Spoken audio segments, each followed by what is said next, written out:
senden alışıp şekillere bakıp konuşalım.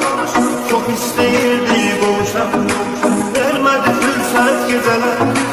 Ne kadar esmerden alışan, şekillere bakıp konuşan.